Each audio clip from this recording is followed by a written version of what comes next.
এমনকি অনেক পশ্চিমা কান্ট্রিতেও একদম উপর লেভেল থেকে ইসলামিক সিলেবাস প্রণয়ন করা হয়েছে। তার মানে এমন না যে তারা সায়েন্সকে গুরুত্ব দেয় নাই, ম্যাথকে গুরুত্ব দেয় নাই, ফিজিক্স পড়ায় নাই, অ্যাস্ট্রোফিজিক্স পড়ায় নাই, ইকোনমিক্স পড়ায় নাই, বিষয়টা এমন না। তারা ফিলোসফি পর্যন্ত পড়িয়েছে। ঘাটাঘাটি করেন, অনলাইনে সব মজুদ আছে।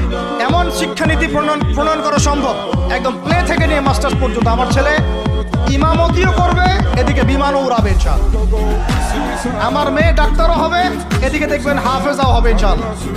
একজন মুফতি সাহেব, তিনি ফতোয়াও দিবেন, একই সাথে বিশ্ব অর্থনীতি সম্পর্কে জানবেন ইনশাআল্লাহ।